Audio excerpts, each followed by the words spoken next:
Alright guys, it's Orion. We're going to be doing a review of a game that I played a long time ago, but I want to do a more in-depth review of in the Town of Light. Now, first things first, this game is a walking simulator, so if you don't like walking simulator games, you won't like this game neither. Second of all, this game deals with a lot of dark themes, including mental illness, and shows that not every horror based game is based upon demons or zombies or werewolves. Humans can be every bit as vile and sick as any demon can be. So, now,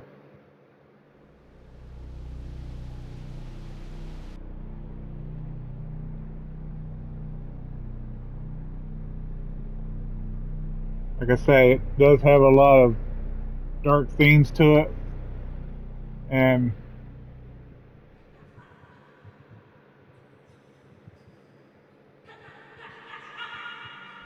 What's happened? What is this place? Maybe I'm dead. I can't see any light. Maybe I am dead.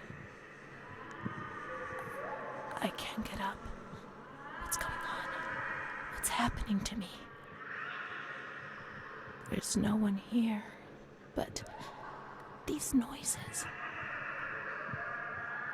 God, my head is killing me. I can't keep my eyes open.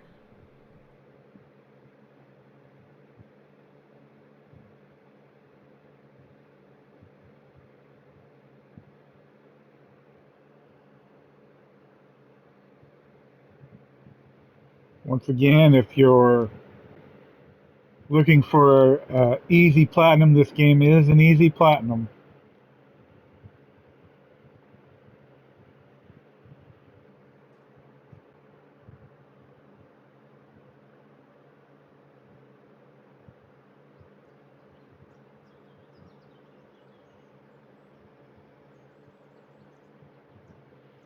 Okay, so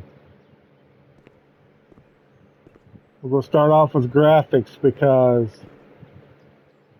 I know a lot of people, like, this game won't win Graphic of the Year awards. It has a lot of pop in. I mean, it looks decent enough. The voice acting is okay. It does have a lot of pop in.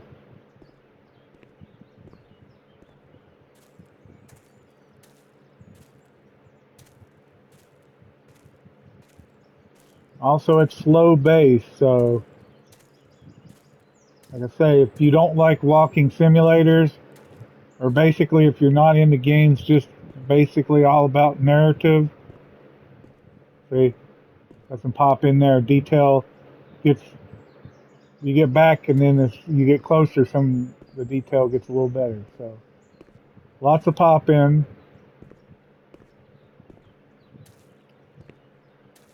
Has a lot of dark tones.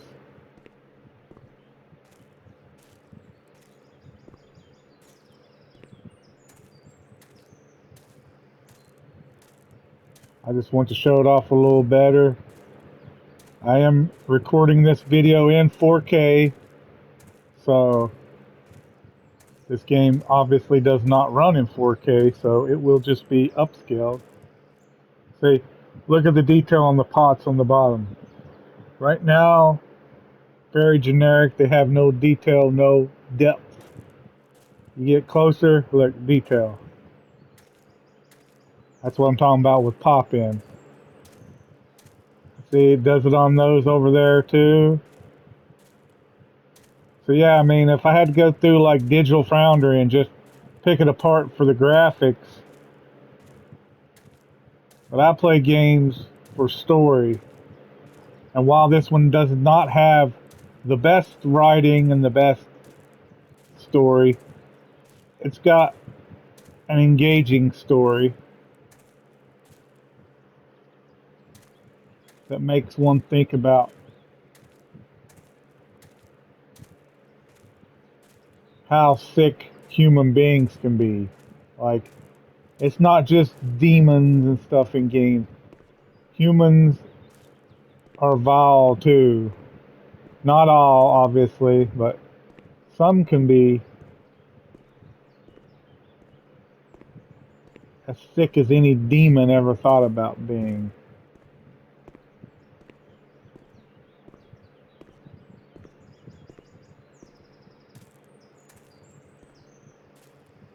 So if you like games that make you think a little bit, I mean, this was not action based. Flashlight won't win no awards for there's no ray tracing.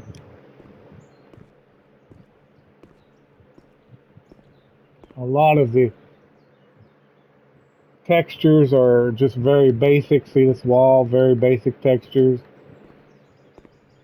Some of the lighting's okay, like the light coming in there, even though it's pre-baked lighting, it's still a nice effect.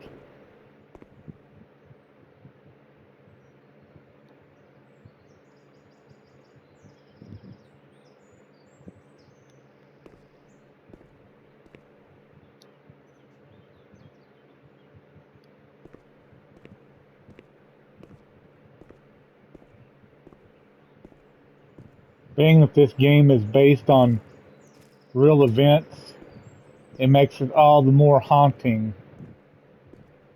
Like I say, I'm just going to show some of the graphics, see, the pop in.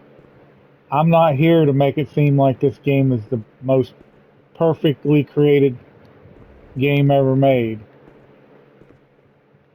You got some sun diffusing through those trees. I mean, there's some okay effects for a little indie game. Pretty nice music. And here comes the developer.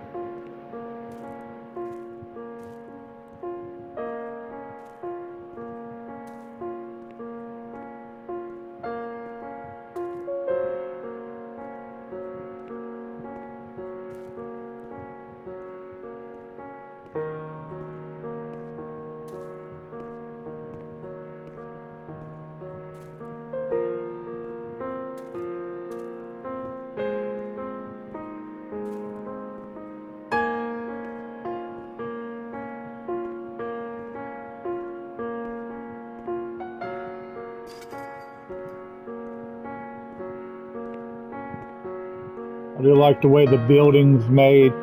You can see that nobody's been in it for a very long time, just from the outside.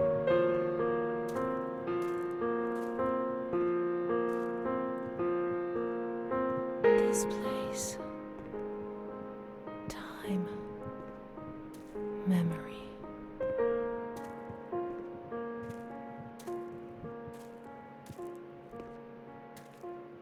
Time has a way of erasing memories, even good ones.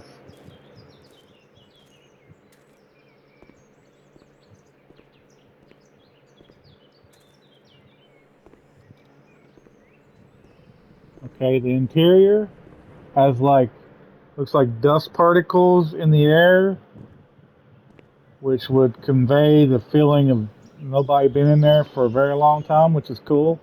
The lighting here, not bad. It still has the basic textures though on the walls.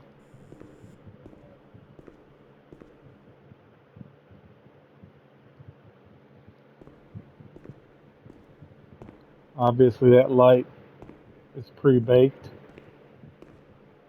but I appreciate that the game is lit up instead of just completely dark.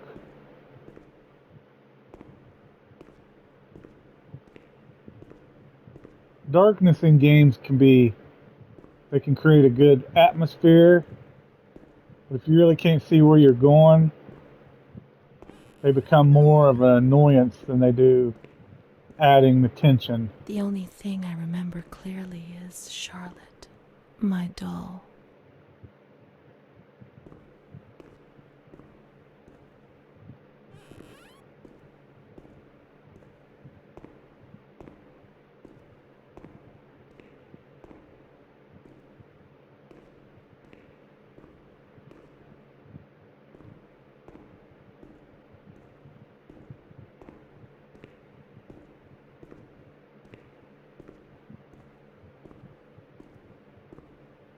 It's nice that they use music sparingly and you just hear your footsteps and stuff. That makes for good ambiance in your sound department.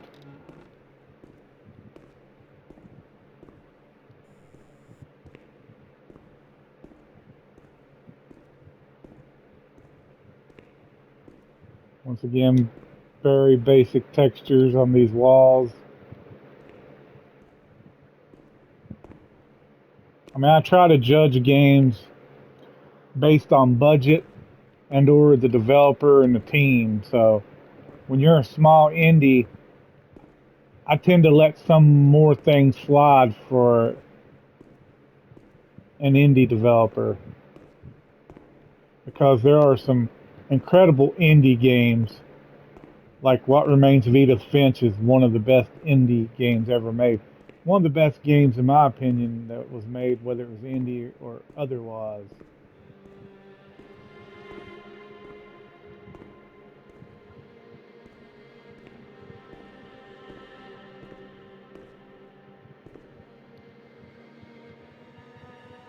Mummy took good care of Charlotte.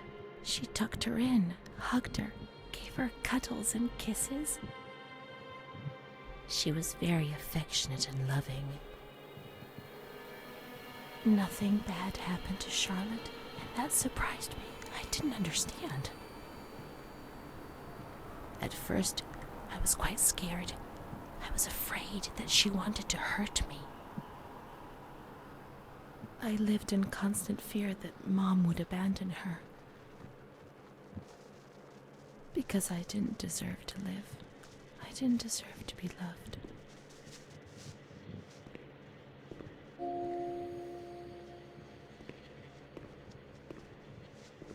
It's cold and it's dark. Look, she's cold. She'll get ill. We can take care of her. Nobody can stop us. Charlotte is a good girl.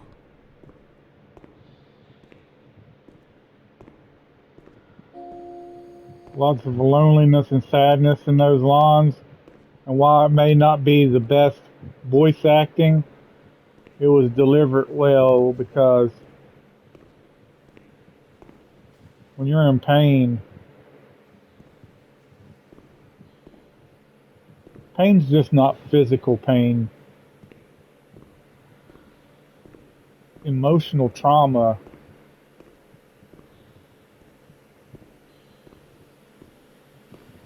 is as bad as any physical pain you'll ever feel. So you can tell that she's went through a lot. Charlotte will be comfy here. But it's cold. No, it's cold.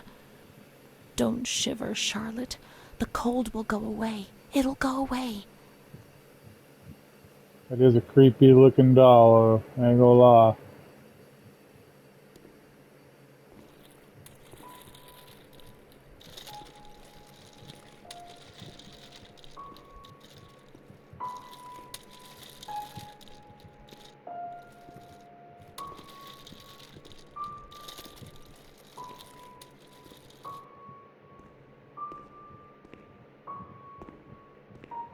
We must find some warm lights. Let's go to the surgical ward.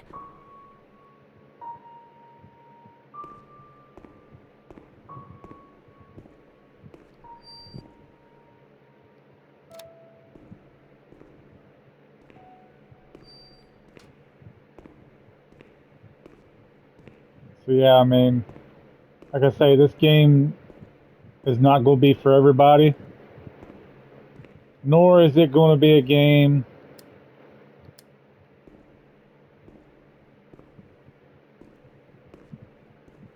that becomes like the go-to when it comes to the indie games. Like, once again, I bring up Edith Finch because I still think that's probably the benchmark for indie. That and the Plucky Squire, which is also an awesome indie game. So I just want to show a little bit of this game off, talk a little bit about the graphics, the sound, etc. Whether you should play it or whether you shouldn't, that's purely up to you. And if you can get past just being basically a walking simulator, if you're into narrative-based games, I say definitely check it out. I'm going to give this game a 7 out of 10. I am going to take away points for technical issues, and also, like I say, some of the parts definitely, some of the voice acting feels like it was either not directed as well as some or just maybe phoned in. But all in all, if you can find it cheap, definitely don't pay full price for this. But if you can get it, like I think I paid $1 for this game. So if you can get it for $1 or even $2, definitely give it a shot.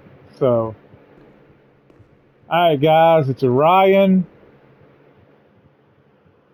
and I'm out.